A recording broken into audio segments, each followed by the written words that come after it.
Am I going to die? The kid asked me as he was being rolled into the operating theater. It was a question I'd heard 1,000 times before, but answering it truthfully hadn't become any easier, even after years at the hospital. Of course not. We're gonna fix you right up. I lied. He'd been crushed in a horrific car accident, and though we would put all of our effort into saving his life, hope was a limited resource. The fact that he even remained conscious despite losing most of his blood was bizarre enough, but after 10 years on the job, nothing surprised me anymore. The anesthesiologist quickly put him under while we scrubbed in for surgery. Damien would be the surgeon, a specialist in polytrauma cases, and I'd assist. No sooner had we opened him up before we shared a look of disappointment. There was no chance in hell he'd survive through surgery. Despite our lack of faith, we tried our best, but after only half an hour on the table, his heart gave out. How was he still alive when he arrived? Damien asked. He pronounced the time of death and left us to clean up the mess. I took the responsibility of cleaning the kid up for the morgue, a task I had done countless times before. It wasn't something I particularly enjoyed, but to me it was my final chance to pay respect to the dead. The kid couldn't have been more than 15, and as I'd hear, he was just learning to drive. Unexperienced and attempting his first drive on a slippery road, he managed to steer off into a ditch. His father died on impact, but he himself lived long enough to face surgery. As I put the needle to his open abdomen, his body twitched for a moment. I retracted the needle in surprise, wondering what had caused a post-mortem spasm.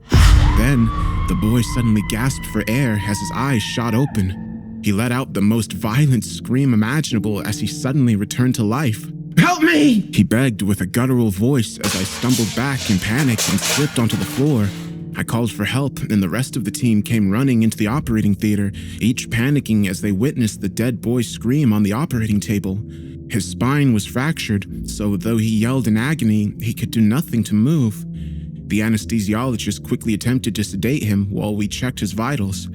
Despite all evidence pointing to the contrary, his heart had not started beating again. He was supposed to be dead. I started chest compressions, desperately trying to get his heart going. I cringed to the sound of his ribs cracking beneath my hands, and the boy's screams turned into gargles as he was unable to gasp for another breath. He's not going under! The anesthesiologist yelled as he gave the kid a second dose of propofol. Of course, without a functioning heart, there'd be no way for the drug to flow through his veins, even as I tried my best to pump for him. After an hour of compressions, the chief of surgery had intervened and ordered us to stop. At that point, we caused more damage than we helped. What's happening to me? The kid stuttered, still conscious. None of us responded. We couldn't find any words to describe the horrific sight before us. Most of the staff had left due to the sight. We'd faced many challenges in our career, but nothing quite like this. What's your name? I asked, despite already having seen it in the file. I just wanted him to focus. Brian Dawson, he responded. I took a deep breath, doing my best to keep my composure. You were in an accident, Brian, I told him. His eyes darted frantically around the room as he started to realize where he was. He tried to lift his neck, but due to the spinal fracture, he was completely paralyzed. I can't move! I can't move! He cried. I walked closer, standing directly above him. Brian, your heart isn't beating, I said. The chief of surgery, George, grabbed me by the shoulder and whispered into my ear. We need to isolate the OR. Whatever is happening here is beyond us, and it could be contagious, George said. He rushed into the preparation room, picked up the phone. Through the glass door, I couldn't hear what he said, but I assumed he was calling security to shut down the ward. What about my father? Brian asked, trying to hold back tears. I was taken aback by his question. I just told him his heart was destroyed and that he was essentially dead, yet his first concern was regarding his father. I'm sorry, Brian. He died on impact. He sobbed quietly. So what's going to happen to me? I'm going to die, aren't I? He asked. I didn't know what to say. I'd never been in any similar situation, so I just gave the only answer I thought might be of some comfort. You're not alone. I'm staying here until the end. George had been quick to shut down the operating theater, and the Center for Disease Control had long since been alerted to our situation. We had nothing to do but wait, and pray to any god that Brian wasn't contagious.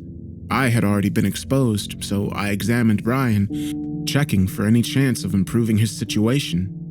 Can you feel this? I asked as I checked all of his limbs. Not a thing, he responded, but it hurts so much on the inside. Where exactly does it hurt? Everywhere. Please do something, he begged. I gave Brian a dose of fentanyl, but without a heartbeat to move the drug around, I had little hope it would take any effect at all. To keep him distracted from the pain, I asked mundane things about his life, what his hobbies were, family stuff. He was smart enough to realize my intentions, but went along with it, either out of fear or because he actually hoped someone could save him. Hours passed while we waited for someone to tell us what to do. Half of the surgical staff had been put into quarantine, terrified that they might be infected. Finally, the CDC arrived on the scene, fully geared in hazmat suits. They allowed us to roll Brian into his own space. A pre-operation room had been evacuated, so he could stay somewhat comfortable. The rest of us would be put into the surgical office while the situation was being assessed. I decided to stay with Brian. No one should have to suffer alone, especially with the CDC agents probing him with all sorts of needles, enthusiastically taking samples. The only reason they allowed me to stay was because I kept him relatively calm. We talked through the night. After the procedures were finished, I couldn't sleep, and I doubt Brian was physically capable of it. My eyes feel a bit weird, he said. Do they hurt? No, the edges are just kind of blurry. It's weird. I left to talk to George, who was still working around the clock, calling around, making sure the other patients were redirected elsewhere. What if we put the kid on a heart-lung machine? I asked. George put the phone down for a moment and sighed. Then what? He has no functioning liver. His aorta is cut into pieces and his intestines shredded. Even if we get him a new heart, he'd never survive. George responded, Just keep him company while you can. I knew he was right, but some of my professional knowledge was put aside due to the insane nature of the situation. Doctor! Brian shouted. I rushed to his side. I can't see! He stuttered. I pulled out a flashlight and examined his eyes. Both pupils were unresponsive, and his eyes had started to almost deflate, which was one of the stages of decomposition. Brian had started to rot. Please, I'm so scared. Brian was a brave kid, but he started to lose his composure just like everyone else in the ward. I kept talking to him, but the inevitable truth was that if he kept decomposing, he'd soon lose all his senses, all the while being conscious to experience it. As horrible as it might sound, I begged that it might finally allow him to pass on. We kept talking. I asked him if there was anyone he wanted to call, but as I already knew from the others, Brian's mother had died during childbirth, and his father had been in the same accident as himself. As he talked, Brian's voice kept getting louder, as if he was struggling to hear. Are you hearing me all right? What did you say? Brian basically yelled. His hearing had deteriorated within minutes, going from impaired to deafness before I could even begin to help. With him being blind and deaf, we no longer had a way of communicating. No matter my attempts, I couldn't comfort the dying kid, and the CDC quickly decided that my presence had become unnecessary. Brian kept screaming in terror and agony after I left. For each passing second, his own body started digesting itself, and nothing we could do would take the pain away. By the morning, his screams had silenced. I barged into the room, much to the dismay of the agents. Brian was hooked up to hundreds of cables, monitoring his heart, brain, muscles, and vital values. Of course, his heart showed no activity, and the decay had progressed to shut down all of his muscles. He had quieted down, not because the pain was gone, but because he wasn't able to scream anymore. The only part of his body still working was his brain. What the hell happened? I asked. Get him out of here! One of the men demanded. The other men complied, but went outside with me to explain the situation. You don't have to worry about it being contagious. We'll lift the quarantine in a moment, he said. He looked weirdly somber as he spoke those words. What about Brian? What will happen to him? He is still conscious, but he has no respiratory function anymore, so we have no means of communicating. Brian was still alive. Blind, deaf, and dumb, he had to suffer in loneliness, unable to die. How long does he have to suffer? I asked. We'll know more when we move him to our specialized facility. The senior CDC agent demanded that his colleague kept quiet before they could tell me anything else. They left with Brian, covered him in an airtight capsule so no one would see the horrors that had just occurred within our surgical wing. As the quarantine was lifted, I headed home to write up my letter of resignation.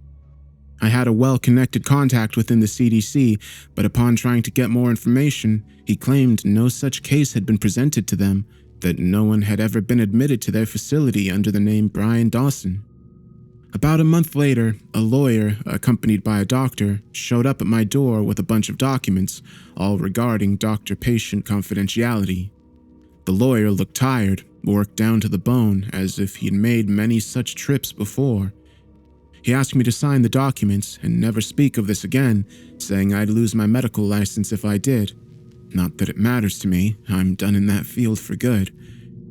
I was given an injection by the doctor. He told me that Brian's disease was not unfamiliar to them and that it was extremely contagious, but only upon death. He explained that half the population is infected with a disease that keeps the brain conscious for hours, even days following death. Brian's case was special in the sense that he actually retained some motor function and was able to speak to us. The injection given was not a cure, it only prevented me from spreading the disease. But once I die, I'll suffer a fate similar to Brian's. I just hope someone will stay with me when it happens.